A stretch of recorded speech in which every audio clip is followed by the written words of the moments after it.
All right. Hi, everyone. First of all, there is a streaming link for the course. If there is a problem with the streaming, that would be good to say it on Piazza. But of course, if there's a problem, you might not have heard what I said. So if you don't have sound, for example, say so. For everyone, I'm Raphael. I'm one of, I think, 14 TAs or so in this course. I'll be teaching the course today instead of Biksha, who has a ligament issue and is stuck in India without being able to take the plane for now. But he'll be there for the next lecture, which will be Friday.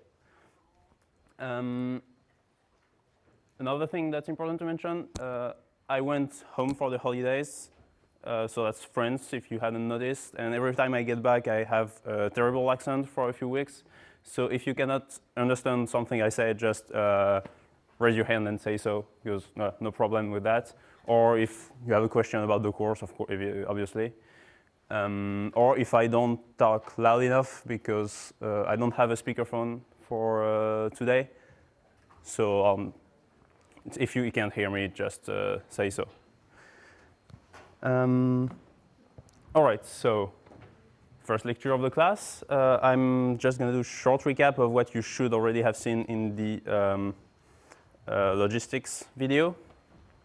So you know that neural networks are taking over, that they've become super important. They're the major tool in artificial intelligence. They're usually state-of-the-art. They've done breakthroughs in speech recognition, in translation, in image recognition, in pretty much everything. Not everything, but a lot of different stuff, especially when it's based on text or on images or games or several applications. So in this course, we'll try to understand neural networks in general, to look at a bunch of standard models that can do all of the things that we mentioned. We'll study all of the vocabulary that come with this so that you can read and understand all the papers you find in the literature.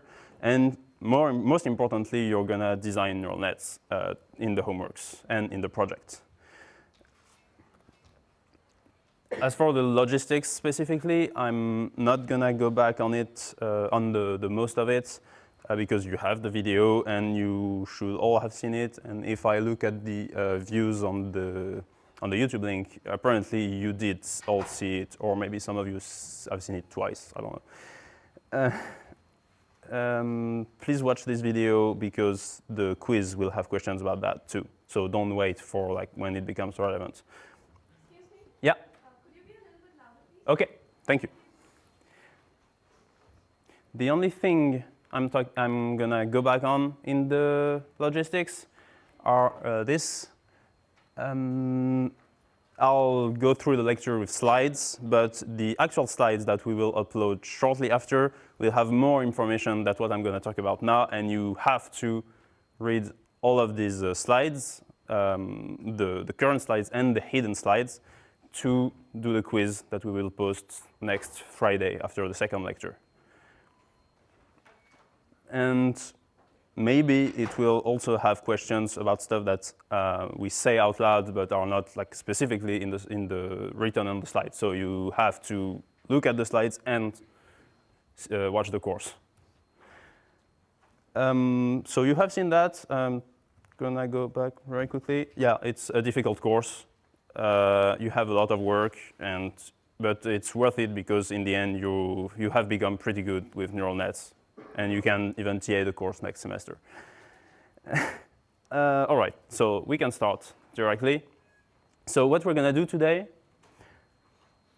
we're going to try to understand what these little things are.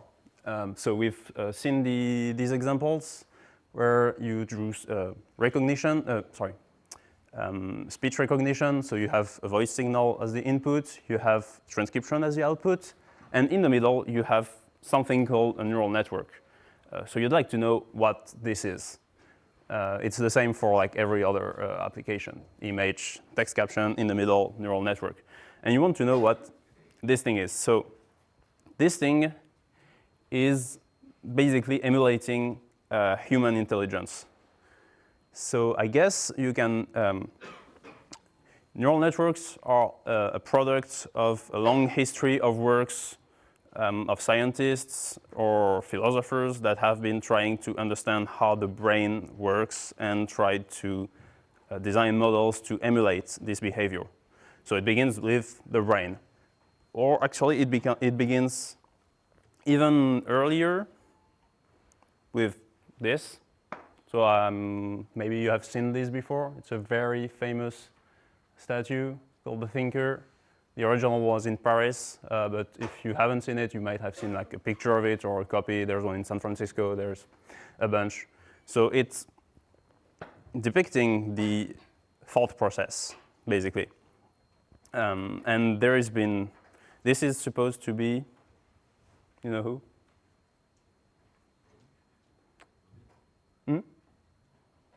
No, I think it's Plato, or maybe Socrates. One of these. No, I was wrong. It was Dante. Dante, poet in the 16th century, I believe, who wrote the Divine Comedy. All right, so the capacity of humans, whether it's like applied to poetry or to science or everything, it's to learn, to solve problems, but also to have creativity. One of the things that are specific to humans is that you don't think only to solve a problem, you also think when you're under the shower. And that's kind of how creativity shows up, like when you're doing associations between ideas that you have in your head. And all this process that has led to all of the human culture and science, I think it's worth trying to reproduce. So the question of how this works has been a long process in the history of philosophy and science. Some people are pessimistic about it. Like Marvin Minsky said, if the brain was simple enough to be understood, we would be too simple to understand it, which is very deep if you think about it. But this guy was a researcher in artificial intelligence, so for his profession, that's kind of pessimistic. But it has still been, people have still been trying to solve that problem for 2,000 years or more. So it starts with, it doesn't start with this, but let's start with this. Associationism.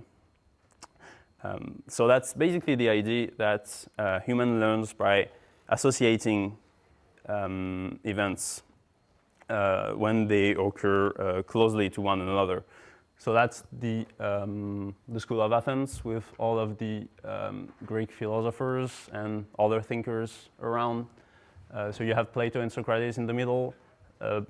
Plato and Aristotle, Socrates is a little bit on the left. All of these have worked on associationism. How to pronounce? Associationism.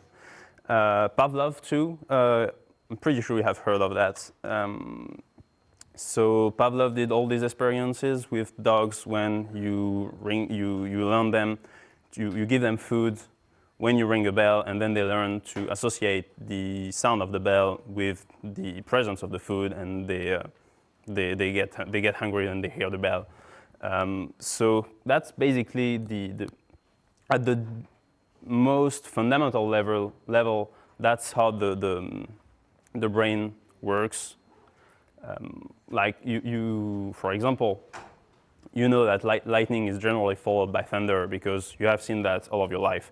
So when you see a bolt of lightning, you're expecting to hear thunder. And when you hear thunder, even if you did not see the bolt of lightning, you're thinking maybe you missed it and it happened, and you wonder if someone got hit by lightning. So that's just to say that the association is the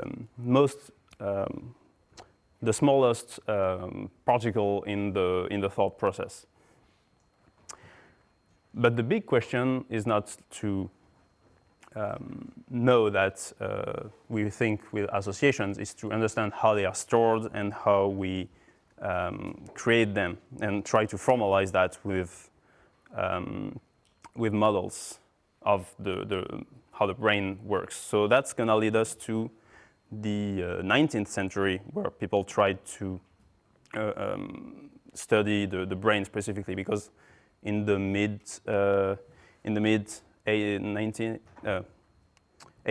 19th century, we started to have pretty good microscopes, so we were able to look at the brain and have some insights of how it works. One thing I forgot to mention about associationism, you will have slides about Aristotle's theory on that in the hidden slides, and look at them for the quiz. I'm not going to say that every time we have hidden slides, but just for this one. You will have questions about that on the quiz. So, in the 19th century, people realized that the brain is a mass of interconnected neurons. So each of these neurons, there are like, the people could see that there were millions of it, and that each of them was connected to other neurons for the inputs and also for the output. They connect in and they connect out.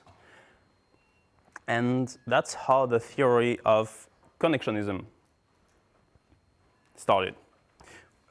Specifically with Alexander Bain, which was a philosopher, mathematician, a logician, a linguist, a professor. Basically, at this time, science was small enough that you could be an expert at everything at the same time. And this guy had the quite brilliant idea that the information was actually not so much in the neuron, that it was in the connections. So he wrote a book called The Mind and Body in 1873 that contains, potentially contains all of the important ideas in neural networks. So his main idea is that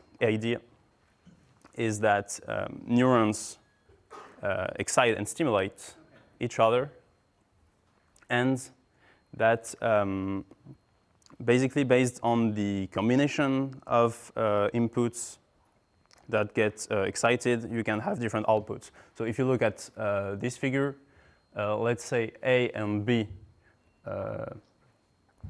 get excited, then as the output you'll get X. But if it's A and C, you'll get Z, and if it's B and C, you'll get Y. So he emitted the idea that that was basically how the brain worked. He also mentioned that the notion of intensity might of the excitation might play a big role in this. So, like for example, here, let's say A emits something, but it's weak, then Y might be stimulated because it gets 3 copies of A, but X only gets 2, so it might not get excited. But X is stimulated only for a stronger input. And not only did he propose that, but he also had an idea of a learning mechanism for all of these connections. So it's basically Hebbian learning that we're going to see later, so I'm not going to go too much on that. Today we're going to look a little bit at the learning methods for all of these models, but we're more going to focus on the model themselves, because the learning algorithms are the topic of next week specifically. However, Bain was not that happy with his own theory. He postulated that there had to be about 1 million neurons and 5 billion collections for like 200,000 acquisitions. But then a few years later, he thought that there are some more complicated things that he had not taken into account, and so the number of acquisition in practice was smaller for him. And by the end of his life, he said that he was basically wrong on everything. Now, in practice, he was wrong on at least one thing, which is the number of neurons, because we know that there are not 1 million of neurons, more like tens of billions, something like that. So he underestimated the number of neurons and therefore the number of acquisitions. But on the global process, he was not wrong at all. So connectionism, his idea, it's still alive. It's actually kind of how neural nets are working, as we're gonna see when we go on. So neuron connects to other neuron, and the capacity of the brain depends on the number of connections. So a machine that is based on connectionism is usually called a connectionist machine. So that's just a complicated term for all of these machines that are based on the idea that the world knowledge is stored in a connection rather than the elements, and that these machines are networks of processing elements.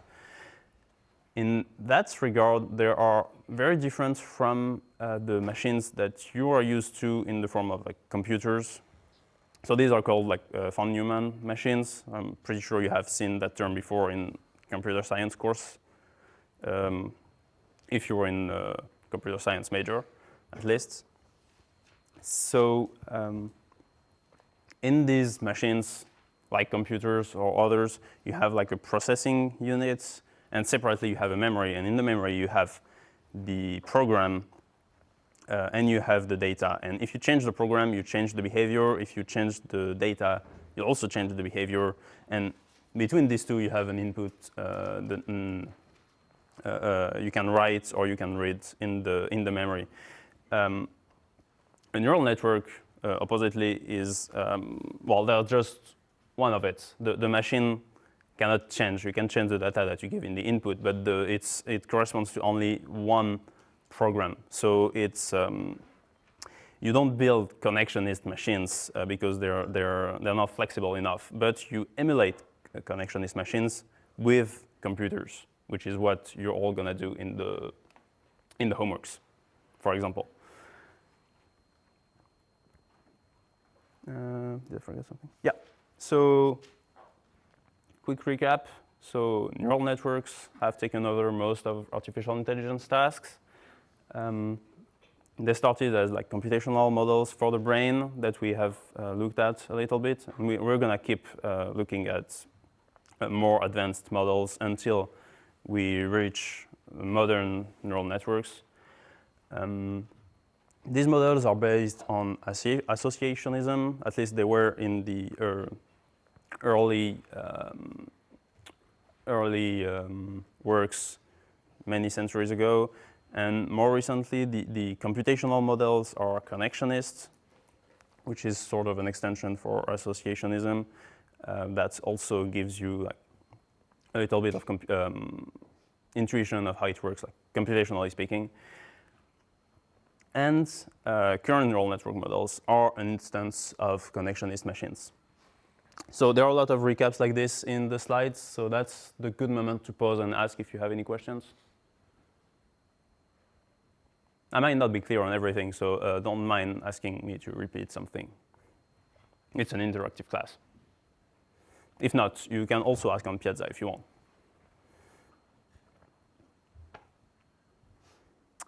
Now, we have looked at the abstract idea that the information is in the connection, but it's probably important in the case of the brain specifically to understand what the individual elements are. So that's basically a neuron. So in the neuron, you have this thing called the soma, which is the nucleus. You have all the dendrites that are the input excitations. And if these inputs are strong enough, then the neuron is going to emit something. And the output of the neuron is going to go through this thing called the axon from this neuron to all of the other neurons. So that's what a neuron looks like. An interesting thing you might want to know is that adult neurons do not go through cell division, so that you don't get bigger neurons.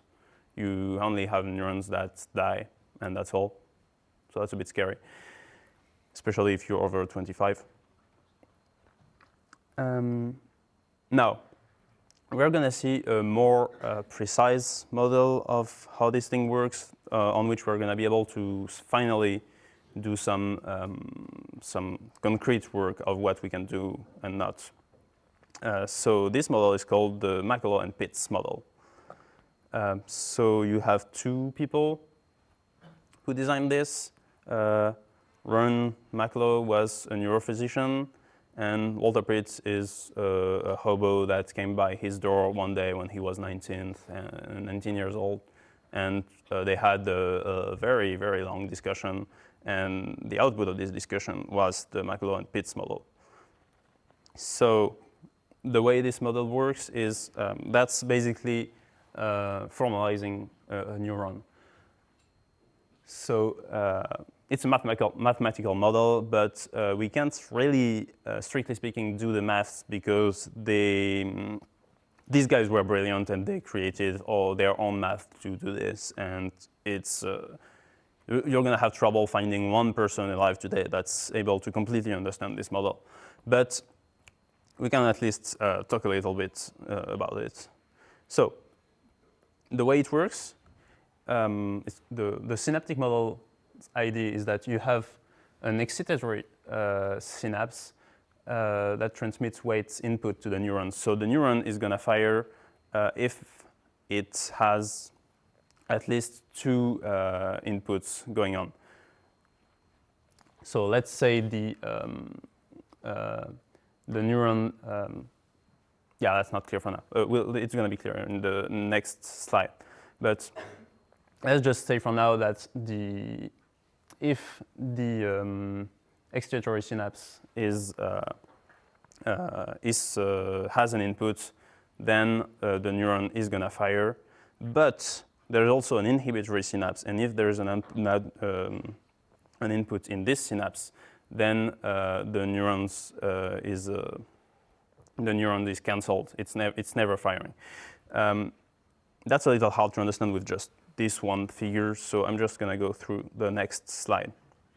So that shows how to emulate a Boolean Gates with a McCullough and Pitts model. So like in the top left image, you have one neuron and you have a second neuron. So if the first neuron fires, then the second neuron has two excitatory inputs, so it's going to fire as well. So that's just one fires if the other fires. So that's like a equivalence gate. In the top right one, you have three neurons, and you can see that if one of these fires, then the neuron number 3 is going to have at least two inputs, so it's going to fire as well. So that's basically an OR gate. You can see why, I guess.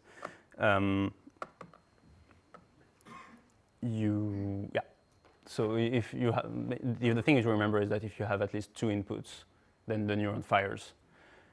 Now, if you look at the bottom left one, that's an AND gate, because if you have only one or two that fires, then 3 has one input, and it needs 2. So it's only going to fire if 1 and 2 are active. And finally, the bottom right. In the bottom right image, that's 1 and not 2, because if 1 fires, then 3 has two inputs, so it's supposed to fire. But if 2 does fire, then the inhibitory synapse for 3 is active, and 3 gets cancelled. It doesn't fire anything. So you can pretty much do all of the simple Boolean operations. However, this model, even though it can do a bunch of things, it's not perfect. Basically, McCullough and Pitts, they got very excited when they came up with this, and they said it could do anything. That if you add like some small extensions to what I described, then basically these things become Turing complete, which it cannot be true because these are like finite state machines, so these are never Turing complete. And another more important issue is that they did not provide a learning mechanism for this. But still, it's not bad. Let's say that. Now, separately, another guy called Hebb worked on a learning mechanism, not necessarily applied to like the McCullough and Pitts model, but it's basically saying he worked directly on the brain, and he tried to get some insight of how the brain, not how it stores knowledge, but how it does learn things. So his idea can be summed up by saying neurons that fire together, wire together. So the idea is you have a neuron Y, and one of these, if one of these, one of its inputs is neuron Xi, then when Xi triggers Y, every time it triggers it, then the connection becomes a little bit larger, and the weight of this connection becomes bigger. So basically, if you formalize this idea mathematically, the more you use a connection, the stronger it gets. So for every 2 neurons, XY and Y, that works as such, the weight of the connection is increased by XY times Y, which is 1. Plus which are positive, not 1, plus multiplied by like some constant eta. That's basically a learning rate. Is that clear for everyone? Hope so. Yeah. What is Xi and Y the values? Sorry? In the formula which is there at the bottom. Yeah. What are the values of Xi and Y? Like, is each neuron associated with a value? Well, in the formalism of Hebbian learning, it could be a bunch of things. In the case of the brain, I'm not completely sure. But what's important is that both of these are like, if the neuron is not excited, they're 0. But if the neuron is, they're positive. So I think they might both be 1, but I'm not sure. But it's Hebbian learning can be applied to a bunch of stuff. It's just a learning mechanism for connectionist machines. So this formula is the basis for a whole lot of machine learning algorithms.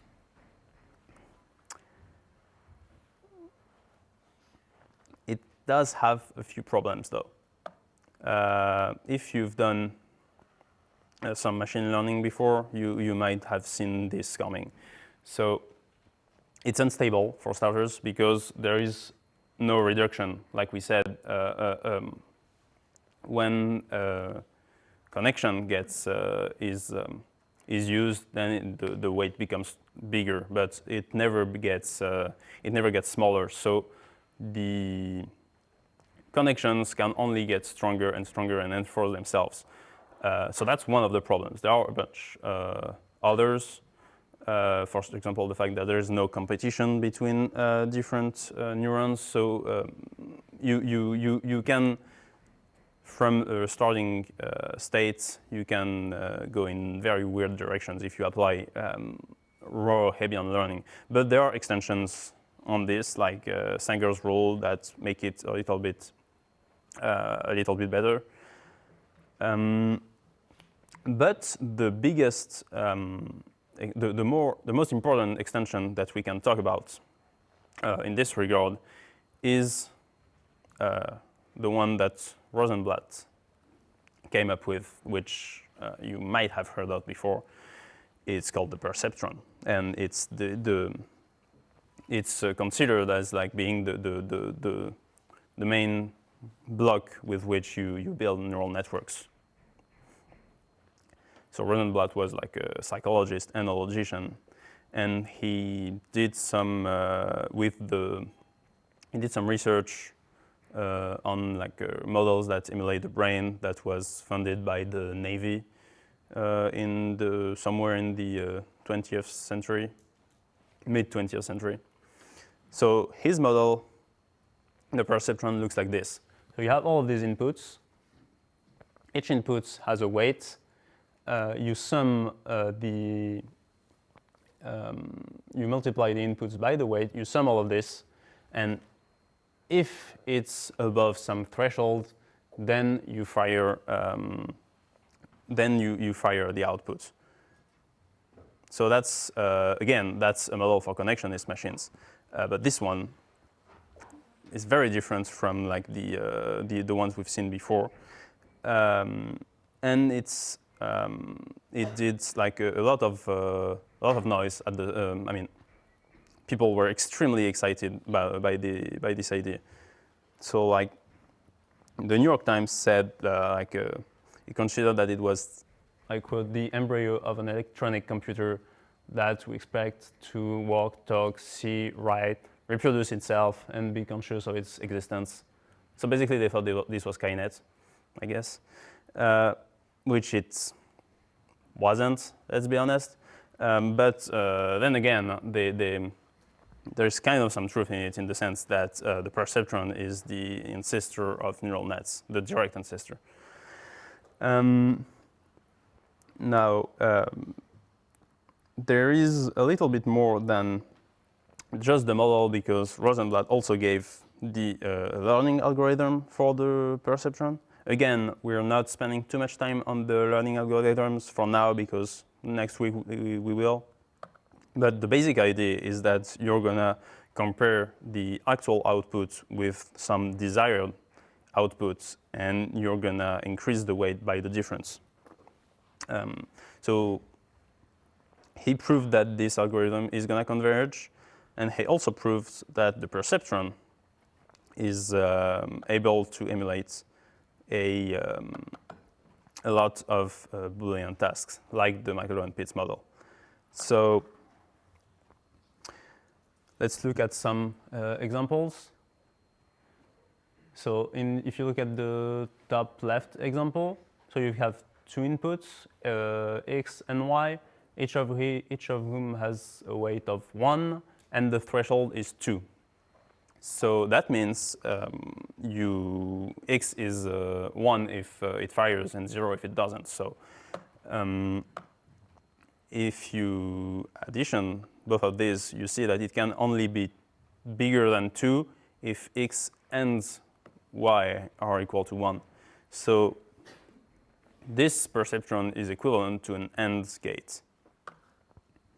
Now the one in the bottom is similarly, it's equivalent to an OR gate, because as long as one of x and y is 1, then the weighted sum is bigger than 1, which is a threshold.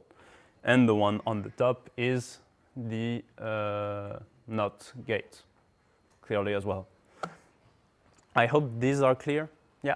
So when the x is 0? So when x is 0, then the weighted sum is also 0, which is bigger than 0. So it fires. So it's greater than 0? Or Yeah, it's greater or equal. so the rule is greater or equal? Yeah, if the weighted sum is greater or equal than the threshold, then the neuron fires, which means the output is 1. So here, if x is equal to 0, then the weighted sum is 0, and this is bigger than 0, so the output is 1. But if x is equal to 1, then the weighted sum is minus 1, which is smaller than 0, and the output is 0. All of this clear? Good. Now up until now, it can do like a bunch of stuff. So you can expect that if you add more and more inputs to this perceptron, you're going to be able to do a lot of complex behaviors. There's just one small problem. I'm pretty sure a lot of you have already heard of it. I'm just going to say it. You cannot do the XOR. So the exclusive OR, I'm pretty sure you know what that is. It's like when you want either X or Y to be positive, but not both. So there is zero solution to the perceptron for XOR, and that's kind of a problem.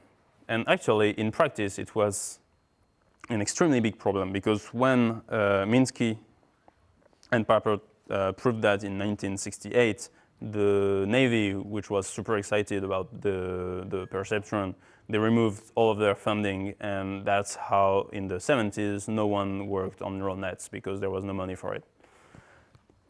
But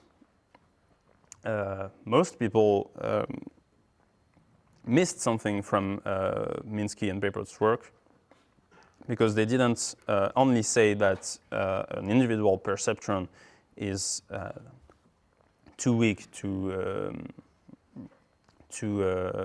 compute everything. They also said that if you put together all of these weak elements, you can get much stronger models. So they provided, so to speak, the idea of neural nets. Basically, they gave the intuition for what would be called the multi-layer perceptron. So here, we give you a solution for the XOR problem using 3 perceptrons. So I'm not going to go into the details of how it works. It's a little bit bigger than the others. So one perceptron does an OR X or Y, another does not X or not Y, and then you just do a conjunction of these, and you get XOR.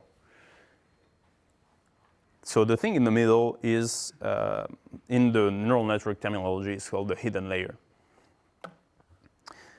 So that was basically suggested in 1968, but everybody ignored it until about 10 years later. Now, with this idea, you can also generalize and see that you can do pretty much every Boolean function with a multi-layer perceptron. You just need a lot of them. So this is just some random function that was written at the same time as the slides, and this is a perceptron that does it. It has zero interest. It's just to show that you can do pretty much everything. Look at it in the details if you want. But as for the details of what kind of architecture you need to do what kind of function, this is going to be seen in more details Friday.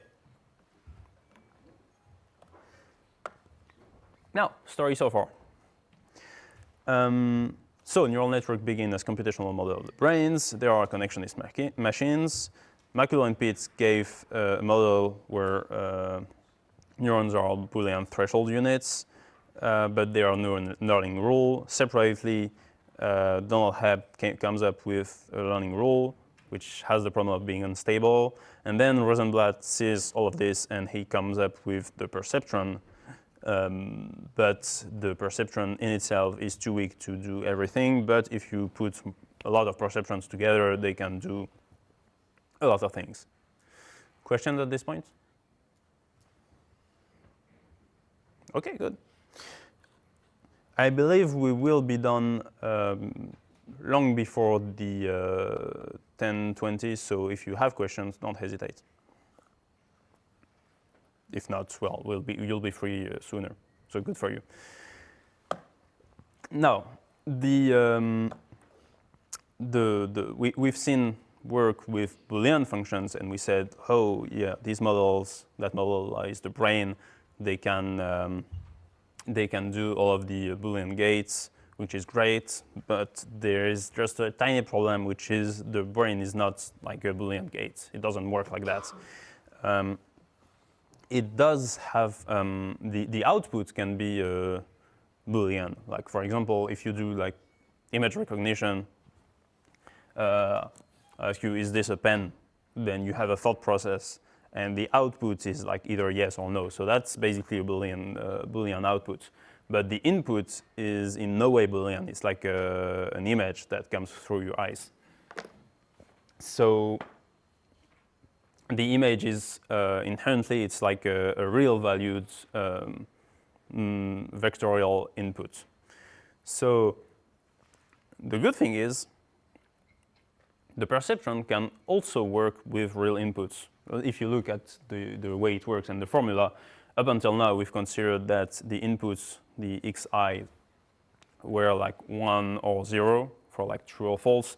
You can give them any value that you want, and you still have something that, an algorithm that does something. And you can apply to it the exact same learning rule that Rosenblatt provided. So here, x1 to xn are real valued, so are yn to yn, but y is still 0 or 1. And the unit is going to fire only if it exceeds a threshold t, which is also real valued. Now, we're using the threshold. We can use something else. So instead of saying if the sum is bigger than some real number, then the output is 1, and if not, it's 0. You can just say, hey, we're going to take some function of the sum, like a sigmoid, and you apply it. You see that there is a new term, B, called the bias, which does not depend on the inputs to work. We usually use something like that in neural nets. So the sigmoid is sort of like a continuous approximation of a threshold, but this is like you could use something like that to like instead of like saying if it's bigger then it's true, if it's smaller then it's false. You're using a form of like probabilistic model where you say depending on the value of the sum, the bigger it is, the bigger the probability to have a true output is increases. Yeah. So you can that's just to say that you can do more complicated things than thresholds. And here we are approximating a threshold, but actually you can use pretty much every real valued function of the sum. So when you use a model like this, where like you take the weighted sum of your inputs, you apply to it a function f, and that gives you an output, then the f function is called an activation function in neural network terminology. So you can use pretty much whatever you want. Some of them are popular, but you'll have to wait until a little bit later to like a little bit more courses to see which one.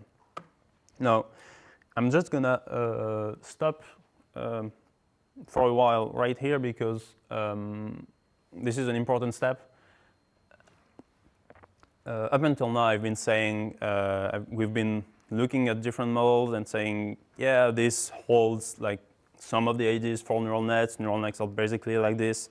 Now I can stop and say neural networks are exactly like this. Like if you take a multi-layer perceptron with like real inputs and arbitrary activation function, that's almost a definition of modern neural networks. So we will see like there are like extensions of this. There are different ways to do the MLPs. There are like there's a bunch of stuff that you haven't seen, but here you do have the basic brick for everything that we'll see in this course and everything that people are working on right now. But in the next slides, at least for today, we're gonna keep assuming that we have Boolean outputs mostly because it makes things easier to visualize and to interpret, and it's like, and it gives a lot of intuition of how things work, even if you get out of this specific case. So back to Boolean outputs, like I said. So if you look at a perceptron on real numbers, let's say you have two inputs, x1 and x2. Then, like we said, the neuron is going to fire if the weighted sum is bigger than t. So you can see that if you take the line whose equation is w1 x1 plus w2 x2 equals t, then this is the threshold line, and on one side the value of the perceptron is 1, on the other side it's 0. So that gives some an interpretation of the perceptron as a linear classifier on real valued inputs. So if you have two inputs, the threshold corresponds to a line. More generally, in like any sort of space, it corresponds to a hyperplane, and on one side of the hyperplane, the perceptron has 1 as output, and on the other side it has 0. So perceptrons are linear classifiers. Now, if you go back to the Boolean functions we talked about, they can be you can fit them in the linear classifier formulation, because let's say you have two inputs again, x and y. So you can the only authorized value for Boolean inputs are the ones in 0 or like whose coordinates are 0 or 1. So if you look at the one on the left, so the line must be something like 0.5, I guess. And if you're in 0, 1, in 1, 0, or in 1, 1, then the output is 1, but if you're in the origin, then it's 0. So what Boolean gate is that? No? Or? I think I've heard it. Yeah, it's or. Very clearly, because like it's just another way of saying that as long as x or y is true, then the output is 1.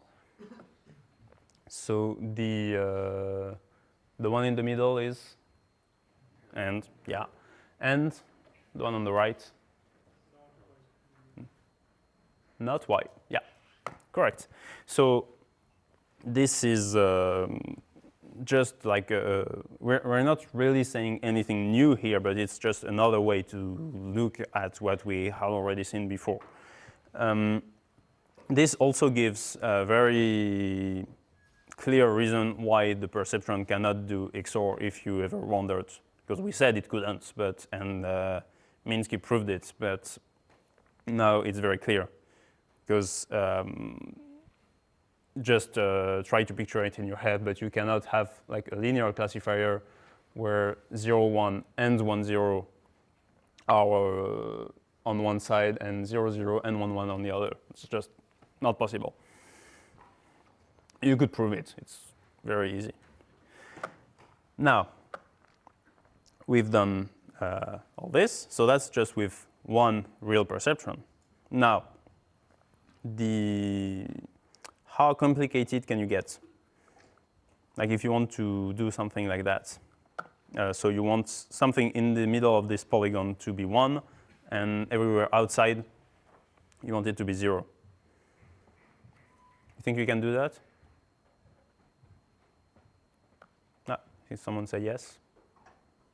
Well, yes, you can. It's actually very easy. So let's say you have one perceptron that does this. So it corresponds like to the line on the bottom. Above it's 1. Below it's 0. So you have one for like this side of the polygon.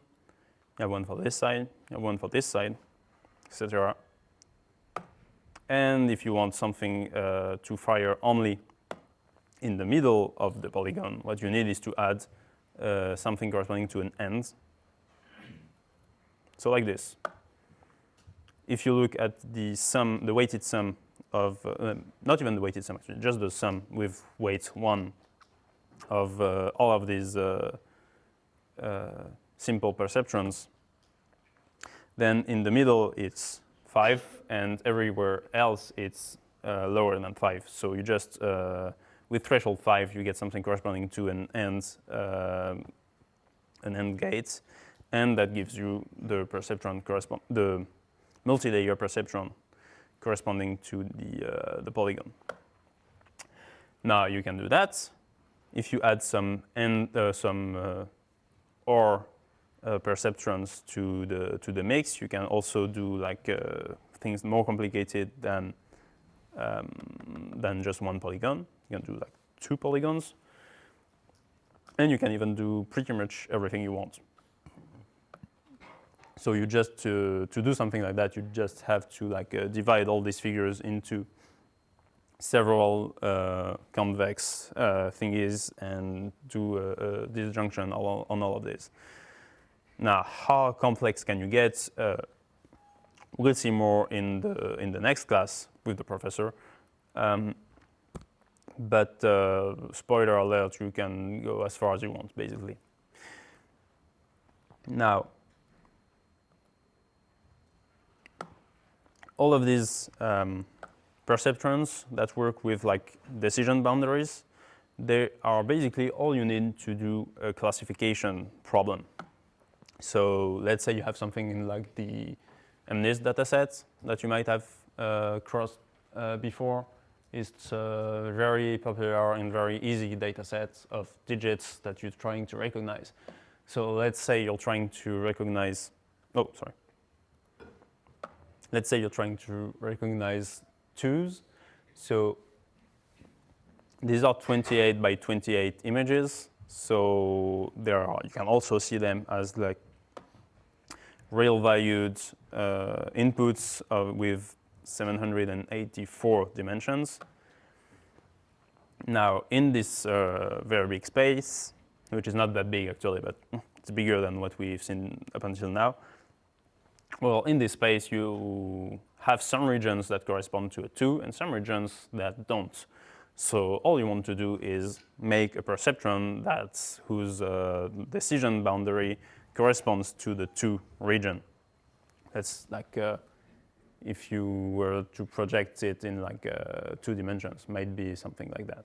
I mean, we're not projecting here, it's just like a weird visualization.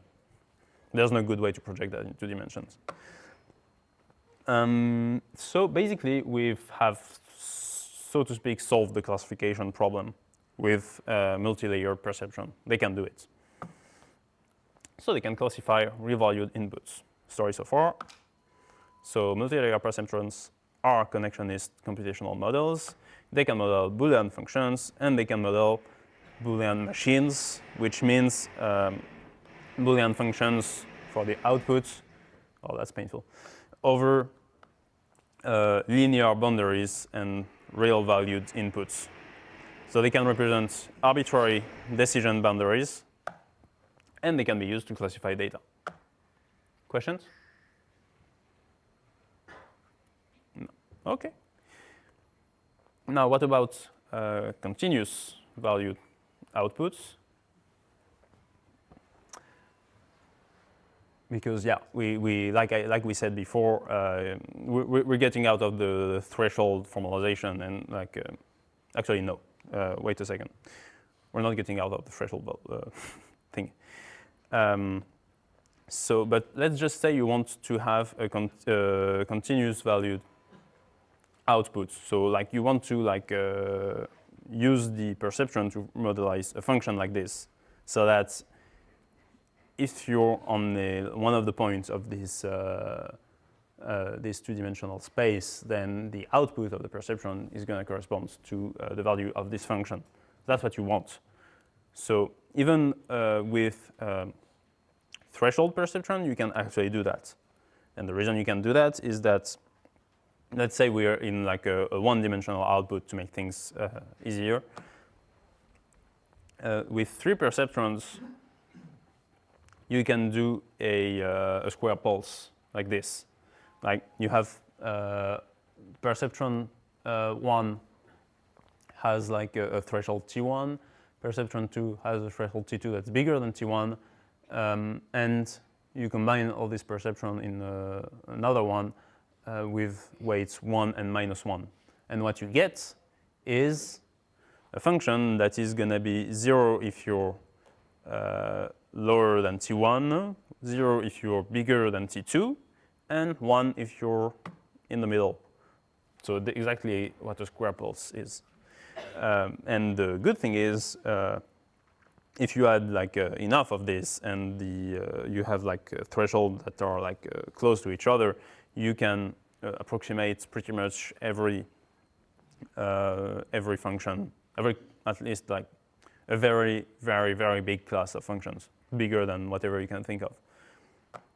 That's like results of like mathematical analysis with like Riemann sums or whatever you want. So that's just to say that by like combining several 3-unit multilayer perceptrons, you can model arbitrary functions over an input. Not to say that you can do exactly that function like we did with like the Boolean Gates, but you can approximate it with arbitrary precision, which is already pretty good. And you can generalize that to function of like any number of inputs. We're not going to do that today. So story so far again. So multilayer perceptrons are connectionist computational models. They are classification engines, same thing as Boolean machines, but they can also model continuous valued function. Here are another bunch of things they can do. You can use them to model memory. So the way to do that, you take the output of a neuron and with some process, you fire it back as the input of the same neuron. That's significantly more advanced than what we've seen, but it's still MLP based. And you'll see that when we see something revolving around Boltzmann machines in like 2 months or so, probably more. You can use them to represent probability distribution, and that's just for saying that they can do pretty much everything. So the network, to sum up, network is just like a function. You give it an input, and it's going to compute the function layer-wise to predict an output. So if we go back to this slide from the beginning, so you have the voice signal as an input, you have the transcription as an output, and in the middle, you have this. So just a multi-layer perceptron. The voice signal is, you can see it as like a continuous valued input of the, you take a spectrogram, it's a complicated vector, but it's still a vector. And in the middle, you have multi-layer perceptron, and as the output, so the transcription would be text. You'll see in later homeworks how you can like replace text with threshold, like with real valued or even threshold valued outputs. But it's not very difficult. All you need is like a vocabulary, and you say like 1 and all of the 0 and zeros everywhere is the first word. And if you take like a big vector and only the kth element is 1 and all the others are 0, that corresponds to the kth word. So that's not harder than all of the examples we've seen before. Just for saying, this there is actually not much more than this in the basic idea of neural nets. Of course, we're going to see increasingly difficult things, but it's always more or less gonna fall back on this at the most fundamental level. So it's just to say that all the boxes are functions, and the functions can be approximated by neural networks. So, story so far. Perceptron MLPs are connectionist models. They are classification engines. They can model continuous valued functions, and AI tasks are just functions like this that can be modeled by the network. Now, the next step is to see more on like all these neural nets and what you can approximate with them, and how many networks do you need? How many neurons would you need to do that? And that's going to be an opportunity to see the issue of depth in neural networks. And that's all for today. So, you have any questions? If you have questions that are not about the course but are about homework 0 or stuff, all the TAs are here, or a lot of them, so go ahead. If not, see you Wednesday for the recitation about AWS.